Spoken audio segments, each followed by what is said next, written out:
So everyone, for our last session, we're going to be talking a little bit about kind of overall sustainability again, and just kind of wrap that up, but dive a little bit into water and energy conservation. I had the pleasure of meeting our next speaker in person when he was giving a demonstration at one of our members in Longmont, Flavor of India.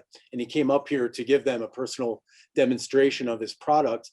And this is great for anyone who is using the water thawing method for frozen foods. And it makes me really happy that someone is focusing on water conservation in food service. It's not a very common topic. And this product and the kind of campaign behind this company is simple, and that simplicity is genius here. So please welcome local inventor and founder of Boss to Frost, Mac Marsh. Hi guys, thanks for having me. Let me do a screen share real quick.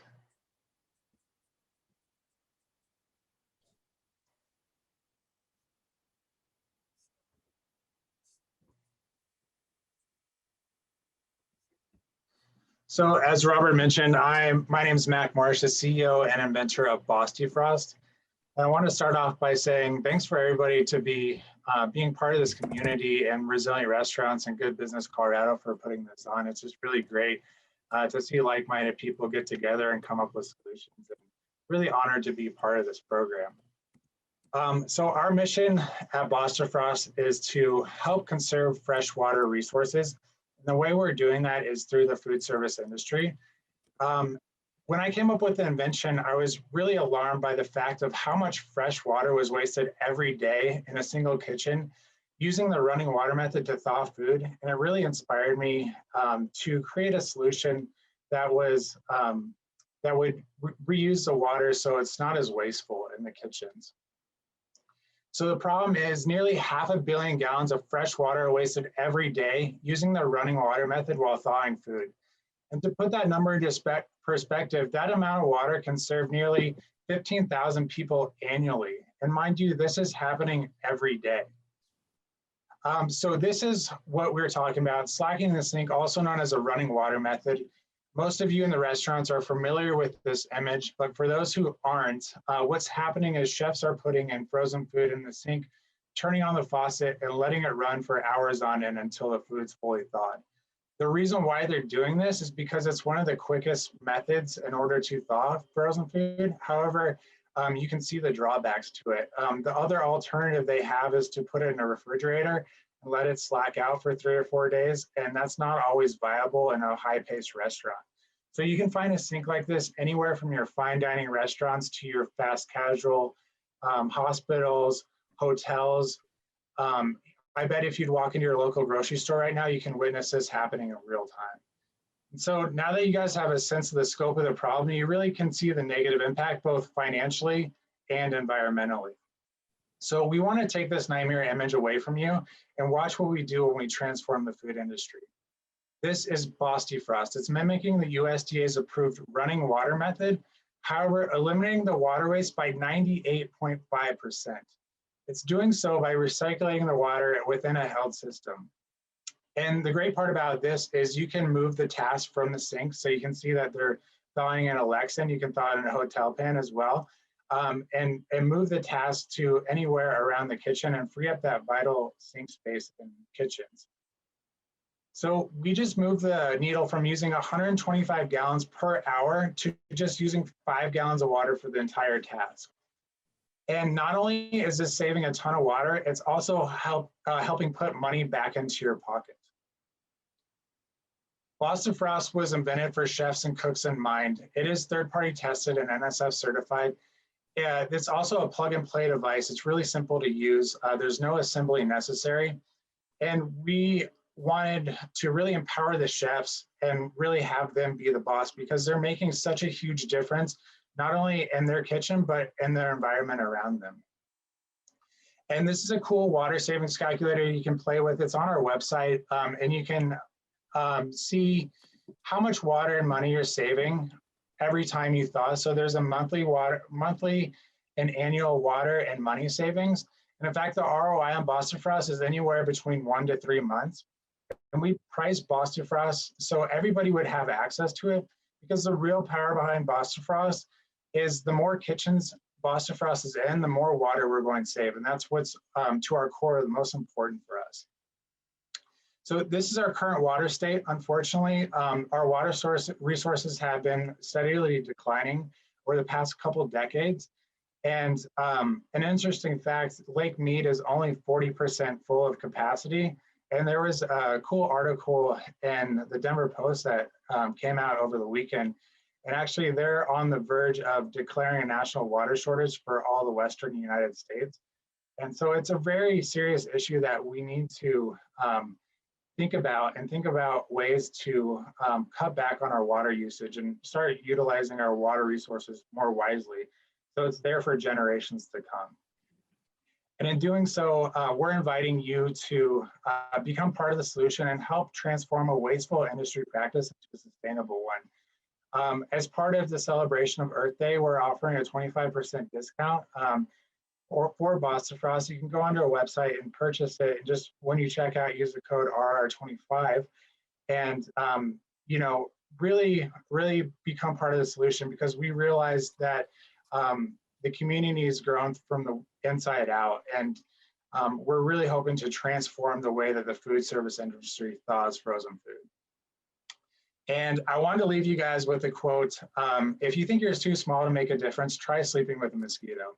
And to me, this means, you know, every little bit and every little step that you guys take in the right direction is positive. And I know, like, sustainability as a whole and trying to get to net zero seems very daunting, but if we're able to just chip away at it, we can really make a huge difference for our community and the planet around us. So I urge everybody just to take those steps, because it is very important. Even though if you think you're not doing that much, trust me, you're doing a large part. So thank you for you taking those steps towards net zero. And yeah, that's what I have about Bostifrost. And if you have any questions, please feel free to reach out, or if there's anything in the Q&A, I'd be happy to answer those as well. But thank you guys for your time, and let me present Bostifrost. Thanks so much, Mac. Nice, colorful presentation. And at the end of the day, you know, the numbers are so obvious. You know, if anybody's water thawing, your device is a no-brainer. And I look forward to, you know, connecting more people to you. Maybe we will be able to talk about energy and water in the Q&A after our next speaker. So hang tight a little bit if you can. Okay. So yeah, ladies and gentlemen, our last speaker of the afternoon is also a more recent Resilient Restaurant member, but also very active in Good Business Colorado's working groups.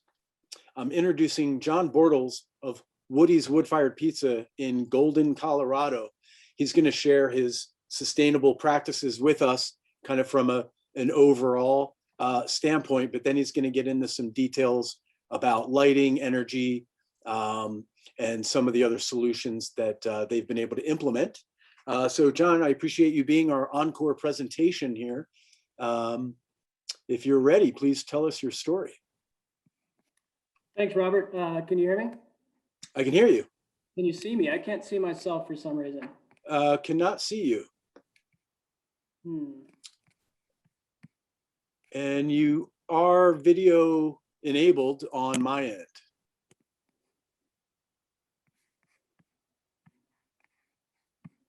I'm not sure, my friend. Let's see here. Give me one sec. Let me jump off and rejoin real quick. Okay.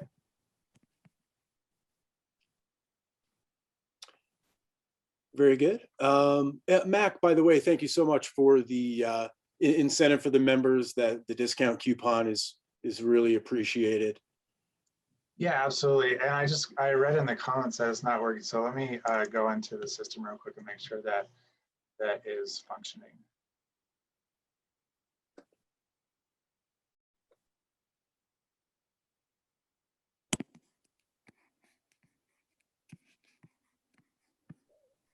Let me share my screen, because more importantly are my slides, if not my face. I'll take a pass on that one anyways. Okay, yeah, let's see if the share screen works, because it doesn't look like the video's working. Your screen share looks good. Awesome. Well, hello, everybody. Sorry I can't see you face to face or vice versa, but my name is John Borles, and happy to be joining you today to celebrate Earth Month and Earth Day. Just jumped on here, and we are guilty of defrosting the old-fashioned way. So, Mac, definitely going to be hitting you up on a Boss defrost, my friend. Great idea. But if you haven't been to Woody's, we've been around since 1993. We're about to celebrate our 28th year in business, and my dad opened Woody's in sleepy Golden, Colorado back before it was cool. It was really more of a biker bar, jukebox, smoking tables, that whole thing. And I say that mostly to let you know that if we can quote unquote go green, so can you. This isn't just the upper echelon of restaurants who can make this stuff happen. We did it, and we learned some great lessons along the way. So first slide I want to show you is kind of our south-facing solar panel array. This is something we did back in 2009. I was fresh out of college. I'd studied environmental studies and was, gung-ho to get some, sustainability job, but unfortunately it was the Great Recession, and instead I got a job selling pizza. So I made a commitment to myself that, you know what, I'm not gonna let that slow me down. I'm gonna do as many, projects at Woody's as I can. And the first we did was this solar array. And although solar is very sexy, and we actually even won the 2010 City of Golden Sustainable Business of the Year, in part because of that project, I wanted to start the conversation really by driving home a point when it comes to energy, is to lean away from the sexy projects, at least to start, and focus on efficiency first. And this is something I ended up learning, through my foray into the sustainability world as a campus sustainability program manager for CU Boulder and the Auraria campus. But you always start with efficiency. So as y'all go back to your restaurants, look at lighting, look at LEDs. This is something that is so unbelievably missed still, even though the technology is where it needs to be and the price is where it needs to be. But it just trumps not just one, but both of our solar projects that we've done at Woody's. So you can see here in this first graph that we saved over 45,000 kilowatt hours of energy through this one project, where both solar arrays, including the massive one on our south side, don't even compare. And to put that another way, if you look at this graph for price per kilowatt hour saved, so which was kind of more bang for the buck, which was a better investment. Again, LED was cheap. We only spent not quite 20 cents to save a kilowatt hour of energy a year, whereas the solar projects, are almost $1 in our case to generate a kilowatt hour of energy on site. So love solar. I'm not trashing solar. We did it. We'll continue to do it, but focus on efficiency. And same goes for everything else. And I think the EPA has done a great job with their Energy Star program, as well as their Water Sense program. Take a lot of the guesswork out of selecting appliances. And, from the energy side of things, we certainly purchase all Energy Star certified refrigeration and anything that has that label. But that goes for water saving efforts as well. So, if you look at your restrooms, sure, they'll have a Water Sense label on it. And we did that back in 2015, changed out our toilets and our urinals to Water Sense devices. And that's great. We save, 300,000 gallons of water a year by that project. But Energy Star also has the ability to kind of imply water savings as well. So with those projects, one would be like our clothes washer. By using less water, you have to dry that load for less time, and thereby saving energy. Same goes for dishes. We have a Energy Star rated dish machine that uses less than a gallon of water per rack or per load of dishes. And traditional non-Energy Star machine might use 2.2 gallons of water per rack.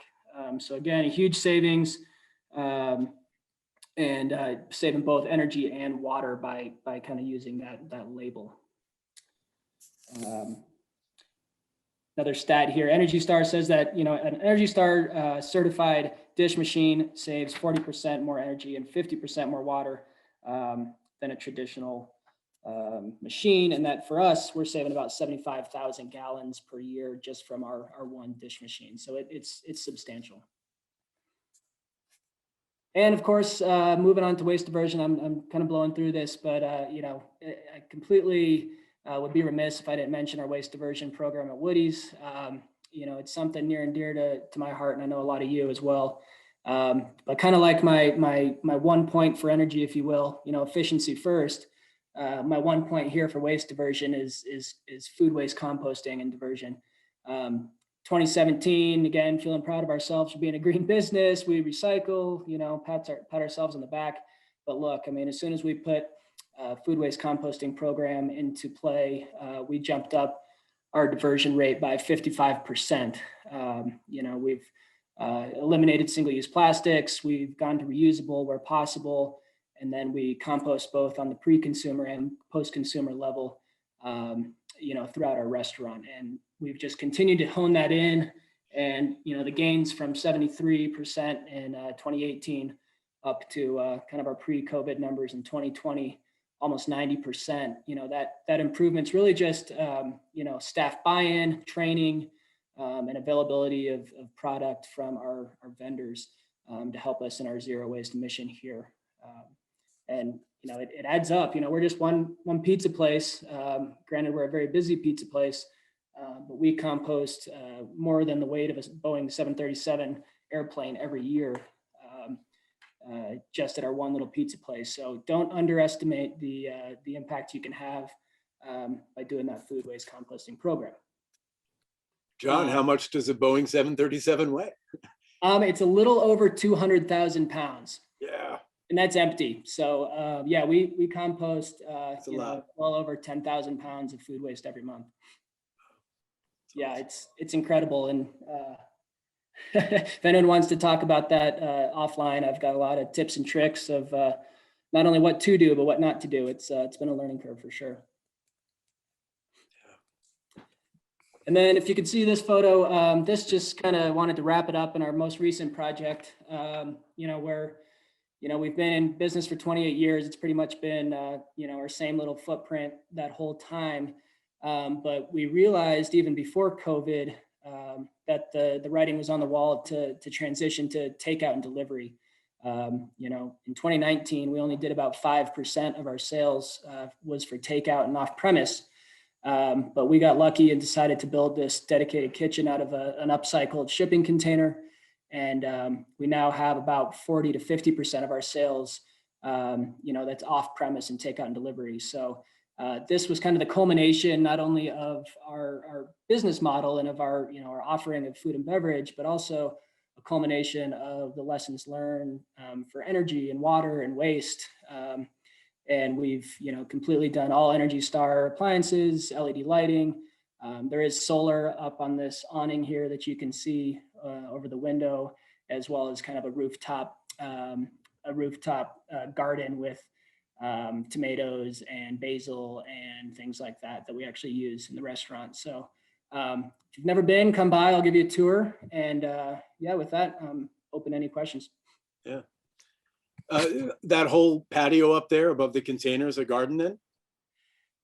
It's kind of hard to tell. A lot of it's HVAC equipment, but yeah, we've got about maybe like a 15 by 15 plot up there that's been structurally engineered for our kind of our raised bed garden, if you will. Yeah, cool. Yeah. I was gonna just make a joke and say you could stack a farm box on top of that container and grow some pepperoni. I love it. That'd be cool. Great. Let's see. I don't have any questions from our audience, but I would ask for them. Are either of you aware, well, maybe Mac first, in terms of water conservation, is there anything in the food service space that is doing anything other than you are? And are there other state or federal, changes in guide? Obviously there's, I don't know if you saw the beginning of our summit today, but we talked a lot about packaging and a lot of the movement, legislative, producer responsibility. There's all this movement around packaging. Is anybody doing anything with water conservation in food service?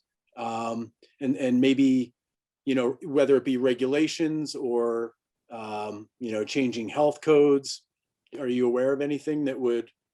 Not that I'm aware of that's directly pertaining to thought of the running water method. However, there is like new dish pits that are out there that are helping reduce the water waste. There's also like spray nozzles that help reduce the water waste. And as far as the health code goes, we are NSF certified, so we do pass all the health code stringent like testing and stuff like that. So Phosphorus is safe to use. And so, but as far as like reducing the water waste for thawing food, we are a first mark, and there's really nobody out there that's kind of combating this issue. It's kind of like a skeleton in the closet, right? I mean, like, unless you work in the food industry in the back of the house and you know that it's going on, but Right.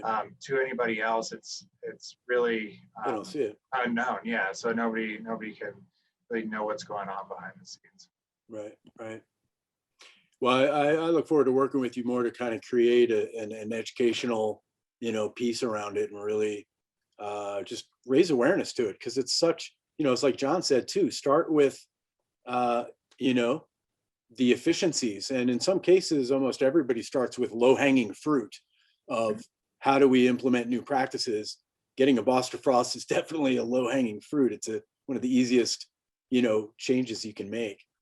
John, can you think of anything that's similar to kind of what I just said about Mac, where, there are just a couple of things where it's like, this is a no-brainer, do this. It's easy to do. Obviously switching out LED lights is operationally pretty easy. Do you have any other tips for what some of your go-to low-hanging fruit items were? It's funny because a lot of this stuff you think is low-hanging fruit, but kind of when you get into the nitty-gritty, it complicates. LEDs, for example, it took us years to find a product that left us with the ambience that we, had come to expect for our dining room. So although it might be easy to find something that saves energy, finding the right product Look good. Yeah, it looks good, feels good, it doesn't give you that fish tank vibe. Took us a long time. So, it tends to be more complicated. For water, I haven't seen a whole lot. Both water and energy continue to be, big part of the building code. So every time you do an addition or a remodel, or certainly a new build, the expectations that the building department will place on you certainly drives the design process to kind of think out of the box. But yeah, nothing else that I could think of that's really kind of new and groundbreaking today. Right. Yeah, that's a good point about the LEDs. Obviously, I haven't done that recently, so I haven't gone through that. But I know what you're talking about. I've been seeing a lot of the kind of antique large glass bulb LED lights with kind of a, it's got a fake coil inside of that. Seems to be very restaurant savvy in terms of trendy looks and whatnot. Yep. The Edison style bulbs. Yeah, we've got a few of those ourselves. The Edison style, yeah. So, but yeah, no, I could see how you were waiting for years for the bulb market to kind of catch up. So LEDs actually were, satisfy the aesthetics of the design. Yep. Well, it's at that point now, which is great. Mac, any final comments about water? We're out of questions. I was thinking I was going to try to get one of our members plays in a band, And I was like, oh, we should end it with a happy hour and have some music at the end. That's not going to work. So I'm just putting out last call for questions now. And our final speakers, if you want to make any final statements, you're welcome to do that. Yeah, I would just kind of reiterate the fact, just take those small steps towards sustainability, and don't try to take it all on at once, because it is very overwhelming. But if you take those steps in the right direction, you're doing a huge thing for the environment. Like John was saying, at his restaurant, they saved, or they were able to save all that food waste the size of a Boeing 747. That's huge, And you might think, oh, that's just one small little restaurant, but they're actually doing a huge positive thing for the planet and the environment around us. So everybody can play a role, and everybody can be part of this. Thank you. John, any final words? Yeah, last thing I'll say is, as a business owner and operator, just don't be afraid to tell the restaurants that you visit that they're doing a good job, and that you spend your money with them because of the choices that they make. I think that goes a long way to help folks justify the investment or the premium that goes along with some of these choices, and vice versa. If you see somebody who's still old school plastic straws, whatever it might be, the consumer drives the business decisions, and the power of the dollar, like it or not, really drives the world. So we need to not only make the environmental case, make the economic case, and put your money to work by shopping with places that have values. Yeah, thank you. And that will be probably my final point, is that, there's a lot of work to do, and we're facing a lot of problems and broken aspects of the food industry.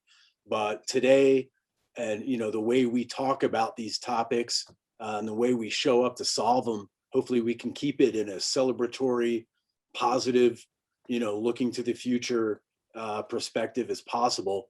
And with Resilient Restaurants, we certainly realize how important it is to be educated about the problem and to understand why we need to, make changes in a lot of the different systems that we use.